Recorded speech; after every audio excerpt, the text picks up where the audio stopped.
Hi, my name's Bree. I am an Animal Transport Officer for the RSPCA New South Wales.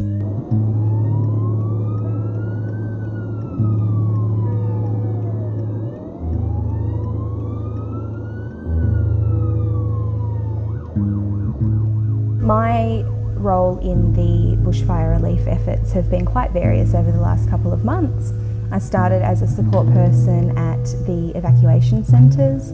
From there I went out with our amazing inspectors in search for wildlife. We also set up some feed and water stations and delivered some supplies to people that we found out about along the way.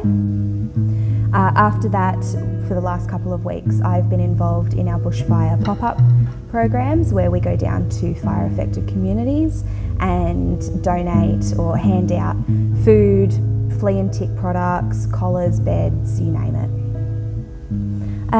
I've been all the way from Maruya, all the way down to Bega, Eden, Wonboyne, Kia, out to Perico and Toowoomba, and even over to Cooma. A typical day out on the road was various depending on what my role at the time was. At the evacuation centres, for example, I went out and I was just mainly there to support people and their animals to make sure that they were okay and to organise vet treatment if required.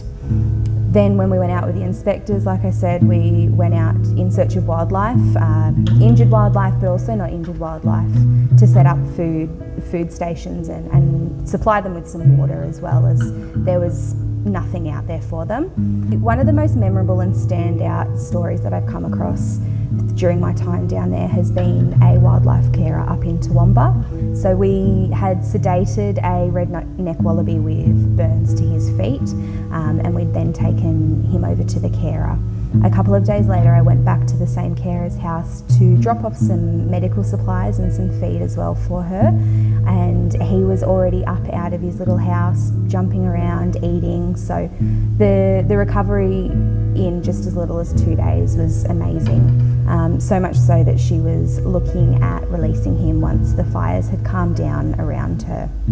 The most challenging part of helping fire-affected communities and the animals has just been, I suppose, the devastation. So not only physically to the environment, but also mentally to the people in the communities that have been completely wiped out.